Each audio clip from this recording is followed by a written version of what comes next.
Hello, hello, hello. Lori here with Interior Jewels. Welcome. I have had some requests from people to show you how to do a hand bow as opposed to using a bow maker, which I typically do my bows by hand. And there are a million different ways to do bows, just so you know, but I thought I would share how I am doing them. And I have some ribbon here. I'm going to make some Halloween bows. 'Tis the season. That's what we're coming up on. The only thing that I will tell you that you need to have a good bow is a wired edge ribbon. And a good wire edged ribbon. You really don't want to use Dollar Tree ribbon. If I don't have an example to show you, but many times the Dollar Tree ribbon will have like a plastic coating on the edge. It's just not great ribbon. And I'm all for the Dollar Tree. I do a lot of crafts with Dollar Tree. You'll see I have other videos on here showing using Dollar Tree items. But if you want to make a nice bow, Dollar Tree ribbon is not the one to use. Sorry, Dollar Tree. So I have 3 ribbons here, these are 2.5 inches wide, and this is 1.5 inches wide. And you can use as many ribbons as you want. You can use one ribbon, completely up to you. I like, especially for Halloween, I am a wreath maker, and I also design floral arrangements. So I use bows in probably 98% of the items that I make. So I like to have, depending upon what the project is, I will most often use multiple ribbons. Sometimes I use just one, but it depends. And another little tip for you, I know a lot of people use pins to secure their ribbons so that they don't unravel when you're storing them. I personally don't like that because I lose them. So I always use rubber bands. I have a big bowl of rubber bands here. To me, it's just so easy to take the rubber bands on and off. So little tip for you. So again, I'm going to start with these 3. Again, 2.5 inches, 2.5 inches, 1.5 inches. I typically use the wider ones on the bottom of the bow and the skinnier ones on the top of the bow. But again, there's no rules to this. You can mix and match and do however you want, even if you're only going to use one ribbon. I'm just going to show you one of the techniques that I use to make one of my bows. I'm going to see which one. Since these both have purple in them, and just quickly how I coordinate bows, you will see the colors on these. They all have, well, I was going to say they all have the green, but they don't. This green and purple they all have black. So they all have a common color together. The greens, the oranges go together. I'm going to start with this on the bottom, do this in the middle, and this on the top, just to let you know where I'm going with that. The other thing I would like to let you know that you may need, you can tie these off with whatever you like. You can use chenille stems, pipe cleaners. You can use, I always forget what these are called. I call them zip ties. I was going to say cable ties. Some people call them cable ties. Zip ties, or you can use wire. Typically, I use a zip tie, and if I'm putting this on a wreath, as I'm making it, I slip the pipe cleaner into there. So this is what I attach to the wreath. So I'll show you how we do that as we go along. And again, some people are so afraid of making a bow. It really is simple, and I don't measure anything. I really come up with the size based on what this is going on. So if I have a wreath, I sort of hold it up to the wreath. But I have done so many now that I typically I could just eyeball it. Now here, I just unravel some of it, figure out the length of your tail. How long do you want? Sometimes you don't want a tail hanging down. Sometimes you want a tail hanging down. I'm going to have a tail hanging down here. Let's just say this is 14 inches. I'm going to squeeze that in my hand and have the 14 inches hanging down. I'm then going to make a loop. I'm eyeballing this, and I will tell you almost every single time that I do this, it winds up being 6 inches. And yep, that's exactly what it is. I'm measuring on my mat for you. 6 inches. Again, I've made so many of these that it's just aesthetically the right size for the wreaths that I make. Now, instead of twisting here, I'm going to make it easier. Don't twist, just come around and make another loop. Squeeze it. You want to hold both of these loops up with your fingers to make sure that they are the same size. Once you have determined that they are the same size, squeeze in the middle. This is where I hold my ribbon. Here's my tail. Now, if you can imagine putting this on a wreath, I would sort of have it catty corner like this. So I have one tail going up, one tail going down. I'm going to have this one a little bit shorter than I'm going to have this one. I'm going to cut it at an angle. We can go back later. If you want to dovetail it, I'll show you how to do that as well. So now we have the first part of our bow. I'm going to do the same exact thing with the next ribbon on here. I'm going to continue to hold here. And if you have a problem holding this and you want to do multiple ribbons, you can use one of these chip clips. I know sometimes people have a problem holding things in their hand, but look at how that stays, and then you can start on your next bow. I happen to be used to holding it, but I wanted to give you that tip.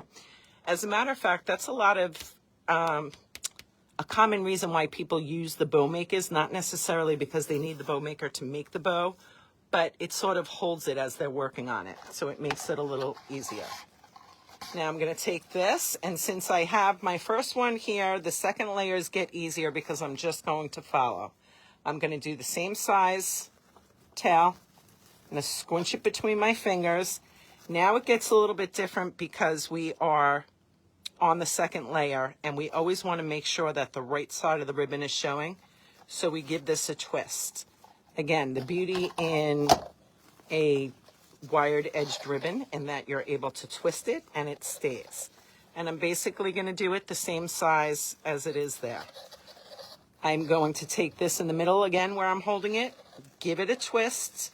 The reason for the twist is so that the right side of the ribbon is showing. I have this first loop here, so I'm just going to make sure it's the same size as that, and I'm going to scrunch it again. Sort of fluff it out because I can see my two loops. I got my two tails hanging down here. Got my two loops here. I'm going to cut this again, basically the same size as the first tail. Give that a little cut. And there we go. And see how pretty these colors are together? I love that chartreuse screen. And again, I'm just holding it between my thumb and my first finger here. Making sure this is where I want it to be. Then I'm going to take my third ribbon. Again, I'm going to have the tail come approximately as long. It doesn't have to be perfect, but I'm just eyeballing it to make sure that this is as long as these. I'm going to lay that on top, put that under my fingers again. Now this is the third layer. In order to continue to have the right side of the ribbon showing, I have to give it a twist to do my loop. And there's my loop. I'm going to give it a twist again so that the right side of the ribbon is showing. And put it under my fingers again. Take my tail up, and I'm going to cut it the same size. Now 3 ribbons is actually a nice size bow. I like this. This would look beautiful on a Halloween wreath. You know, let's talk for a second of all the things that you can use bows on. I happen to be a wreath maker, so many times I'm putting these on wreaths, but these go gorgeous on lanterns. If you have any what do you call corn stalks in your fall decor. You can put these on the corn stalks. You can put them on the front door. You can put them on a mailbox. You can put these on a picture frame, on a mirror, on any plants that you have in the house. These are great to stick in the bottom of a plant just to add some color. But look at how easy that was. Now what I'm going to do is I'm going to take my cable tie or my zip tie. I'm going to get it started, start tightening it, and before I get it all the way tightened, you can see that it's not tight yet. I'm going to take my pipe cleaner, hold that in there, and then continue to tighten it. I will then, oh, I don't have my, get my clippers here. Clip that tail off, and then you have your pipe cleaner here to attach this to whatever you want to attach this to. And again, then just fluff it out. Fluffing out bows is just my favorite thing. Just put your fingers in each loop, pull it. In order to straighten out your tails, put them between your two fingers. Just run it down, and it gives it its natural curl. And that's because of the wire in there. And look at how beautiful. Now I've cut these ribbons on an angle, but if you wanted to do a dovetail, you can do a dovetail. You just fold your ribbon in half. You're going to cut from the folded edge on an angle toward the wire edge. And there you have a dovetail, which gives it a nice finished look. So I'll cut a dovetail in all of these.